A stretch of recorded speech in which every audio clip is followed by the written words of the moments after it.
The differences between different kinds of Orientalisms are, in effect, the differences between different experiences of what is called the Orient.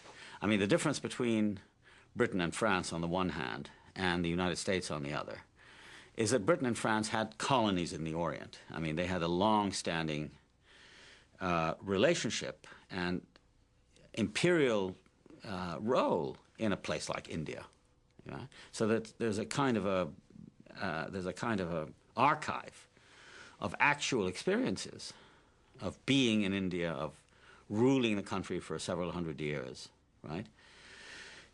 And the same with the French in North Africa, let's say Algeria or Indochina, direct colonial experience. In the case of the Americans, the experience is much less direct. I mean, there's never been an American occupation of the Near East. So I would say the difference between British and French Orientalism on the one hand and the American experience of the Orient on the other is that the American one is much more indirect. It's much more based on abstractions. The second big thing, I think, that differs in the American experience from the British and the French of Orientalism is that American Orientalism is very politicized by the presence of Israel, for which America is the main ally. And President Clinton and I are proud, as are all Americans, that the United States was the first nation to recognize the State of Israel 11 minutes after you proclaimed your independence. And what you have, in effect, is the creation of a Jewish state in the middle of the Islamic Oriental world.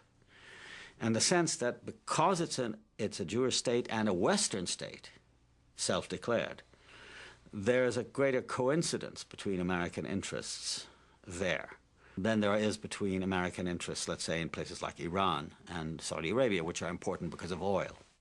I think the presence of this other factor, which is very anti-Islamic, where Israel regards the whole Arab world as its enemy, is imported into American Orientalism. I mean, the idea, for example, that Hamas terrorists on the West Bank are just interested in killing Jewish children is what you derive from looking at this stuff. And very little attention is paid to the fact that the Israeli occupation of the West Bank and Gaza has been going on for 30 years. It's the longest military occupation in this century. And so you get the impression that the only problem is that, you know, Israeli security is threatened by Hamas and suicide bombs and all the rest of it. And nothing is said about the hundreds of thousands, millions of Palestinians who are dispossessed and living miserable lives as the direct result of what Israel has done and is doing. So there's a sense in which the Arab struggle for national independence, and in the case of the Palestinians for national self-determination, is looked at with great hostility as upsetting the stabilities of the status quo. And that makes it virtually impossible, it's a tragedy, virtually impossible for an American to see on television, to read books, to see films about the Middle East that are not colored politically by this conflict, in which the Arabs almost always play the role of terrorists and violent people and irrational and so on and so forth.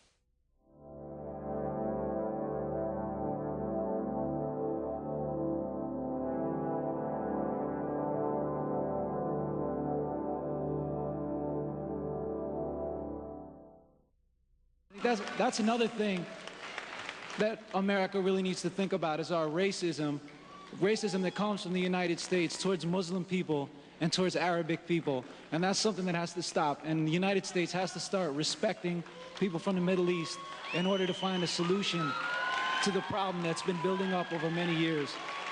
So I thank everyone for your patience and letting me speak my mind on that. Many people believe the way that Americans understand the Muslim world is very problematic. Indeed, anti-Arab racism seems to be almost officially sanctioned. You can make generalized and racist statements about Arab peoples that would not be tolerated for any other group. At the heart of how this new American Orientalism operates is the threatening and demonized figure of the Islamic terrorist that is emphasized by journalists and Hollywood. Now, Saeed recognizes that terrorism exists as a result of the violent political situation in the Middle East. But he argues that there is a lot more going on there that is misunderstood or not seen by the peoples of the West. The result of the media's focus on one negative aspect alone means that all the peoples of the Islamic world come to be understood in the same negative and paranoid way. That is, as a threat. So that when we think of people who look like that and who come from that part of the world, we think fanatic, extreme, violent. Said argues that understanding a vast and complex region like the Middle East in this narrow way takes away from the humanity and diversity of millions of ordinary people living decent and humane lives there. We asked, would he plant a bomb to blow up the Americans if the Islamic underground asked him to? The answer was yes.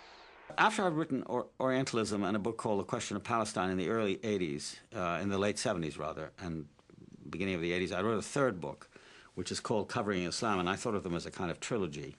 And Covering Islam was an account of the coverage of Islam in the popular media, immediately occasioned by the Iranian Revolution, which described itself, as you recall, as an Islamic revolution. And, you know, what I discovered was a huge arsenal of images employed by the media. Large masses of people waving their fists, black banners, you know, the stern-faced Khomeini, all of them giving an impression of the utmost negative, sort of evil emanation. So the impression you got of Islam was that it was a frightening, mysterious, above all threatening, as if the main business of Muslims was to threaten and try to kill Americans. As recently as last year, 1996, that is to say almost 16 or 17 years after I wrote Covering Islam, I did an update of the book, and I wrote a new introduction.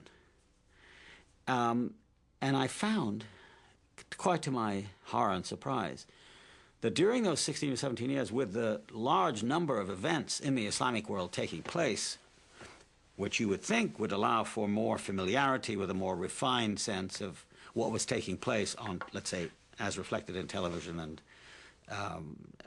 print journalism, in fact was the opposite.